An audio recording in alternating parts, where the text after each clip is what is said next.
Mis amores, I was invited to another masterclass, so I got all of the tea in all of these papers. And today we're gonna be talking about all about peach and lily. Peach and lily.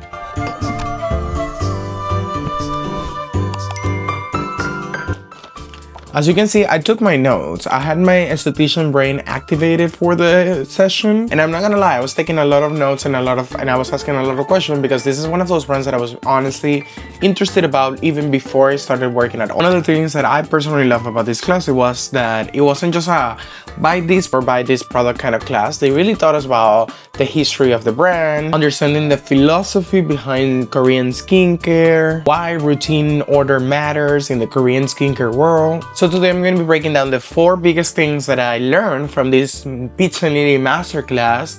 That I want to say very grateful that I was able to attend to this class thanks to my Ulta Beauty partnership.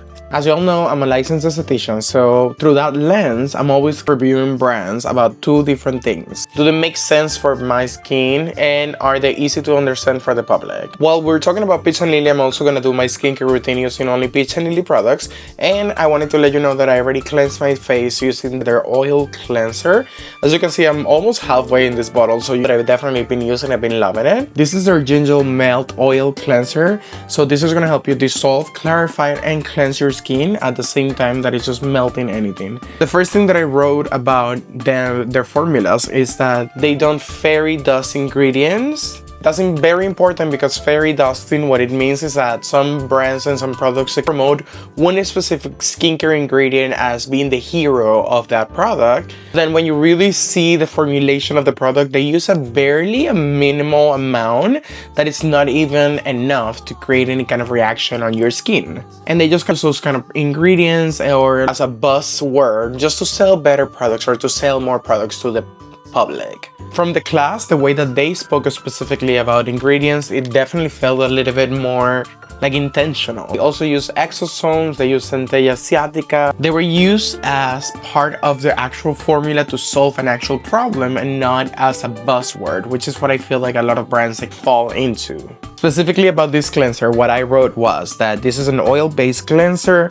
It has pineapple fruit extract that you can use this on dry skin. You can massage it first. With that papaya extract, it has a liquid gentle exfoliant. So beyond cleansing, it's also going to help you dissolve the impurities of the skin. And this you have to emulsify it first. So you have to always put a little bit and mix it with water.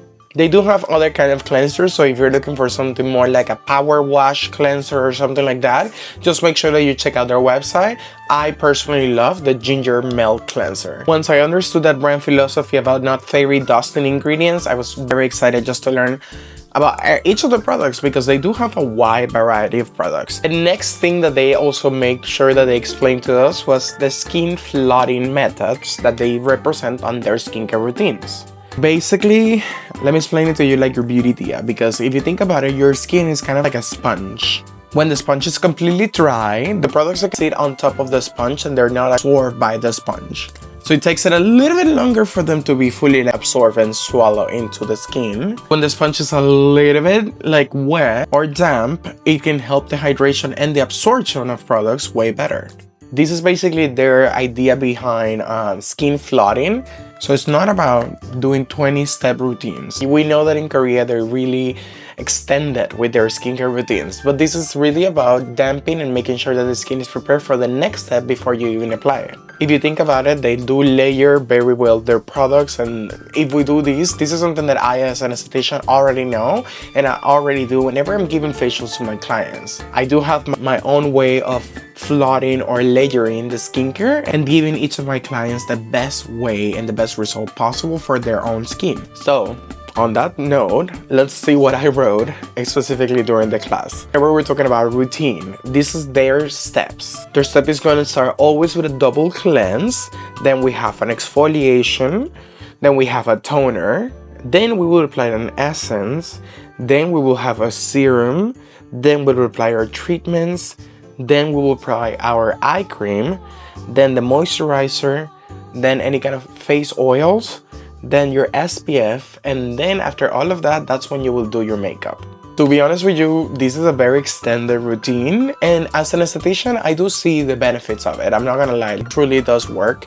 and it does truly improve the look of your skin, and also helps you with anything that you're doing to help your skin if you layer and if you do those things in those certain steps. But I'm also gonna be real with you, and sometimes we do have to keep it simple because that is a lot.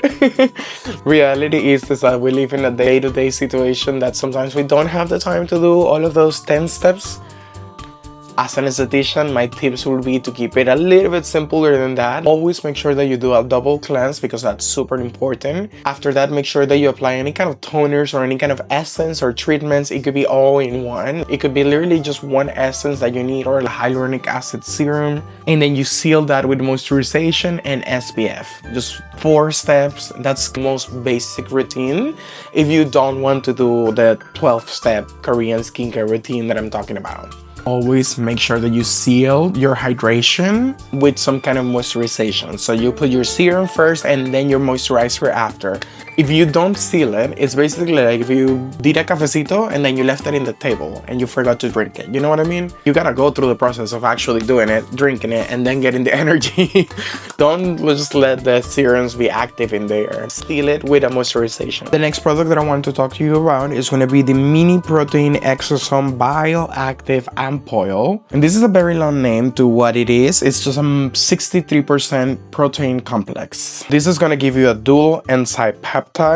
It comes from the rice and it's all vegan, perfectly for visible firmer skin, radiant looking skin. It has nano-encapsulated exosomes with Centella asiatica. In my opinion, this is kind of their all-over serum. So if you think about it, this is what I'm going to apply after I put my cleansers. And this has exosomes. This is the elevated version of their own glass skin serum, that is that product that has gone viral many times. And why?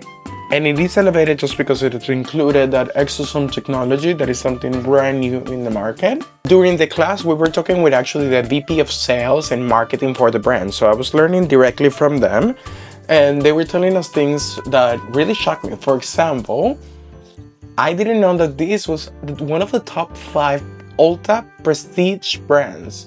So even though the prices are not so expensive, this is still considered a prestige brand. Usually for product development teams in a lot of the skincare brands, they have between 1 and 5 different chemists that they work on the formulation. For Peach and Lily, it's a little bit different because they started as a distributor of Korean skincare from here in the US. They got the access to formulations. They had access to different chemists that they create different and best kinds of formulation for different products. So what they did was that they actually hired all of these chemists and put them all together in the new Peach and Lily group, which is now a combination of the top 24 chemists that they were in the Korean skincare market. And now they're exclusively working for Peach and Lily under the retails of Ulta. In terms of regulation and in terms of how people see the brand. In Korea, Peach and Lily is considered medically functional skincare. Here in the US, it's just a direct-to-consumer brand. And I think it's also important to highlight that all of their products are gluten-free products. Now that I put my serums, it's time to lock in that moisturization. So let's talk about the Peptide Pro Firming Moisturizer from Peach and Lily. As you can see, this is a blue moisturizer. This is something unique, and this is this color because of the combination of peptides that it has. I've been applying this after I put my glass serum, and honestly, it gives me that instant Korean glass skin that people love. It's very lightweight, so it absorbs very easily into the skin, but it feels luxurious AF. It definitely feels like rich AF, I'm not gonna lie. Now, number 4, the last thing that I did learn a lot about was about SPF. Something that they really talked about was the difference between how their mineral sunscreen doesn't have any kind of white cast and why others they do. From my notes, one of the things that I learned was to really warm up the sunscreen firms. And what this means is just to apply with your hands and to activate it with your fingers. And then you can apply this the best way possible. And as you can see, it also doesn't leave any kind of white guys on my skin. I think it does make sense to warm up your sunscreen in that sense, just because mineral sunscreen sometimes is a little bit harder to spread because of the formula and the texture that it has. And remember that SPF is not just a skincare product, it's a daily protection step against a lot of things, especially aging. So if you're worrying about aging, SPF is gonna be your best friend. You can have the best serum, the prettiest moisturizer, and the most amazing cleanser. But if you don't protect your skin from the sun, you're still gonna get.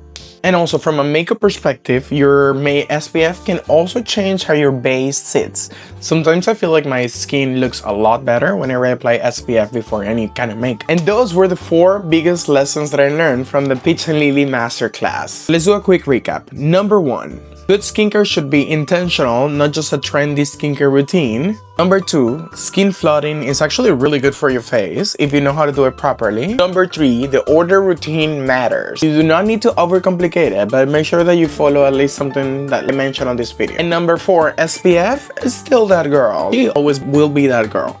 But I learned the most is that the Korean brands, they really know and understand how important it is to protect your skin in order for you to keep it cute and supple for 20 years. Whether you're a skincare beginner, a product nerd, or a full-on esthetician and you're doing facials for everybody, I feel like Peach and Lily is a brand that it could give you a product or two that you could definitely introduce into your own routine. This is gonna give you skin that feels hydrated, skin that feels supported, skin that feels like comfortable for showing up. If this helped, leave me a comment down below and let me know if you want me to break down any of these specific systems in a longer video, and I can talk about skin flooding or about anything else in a longer video dedicated for it. Don't forget to subscribe and share this video with anybody who hasn't heard about Peach and Lily.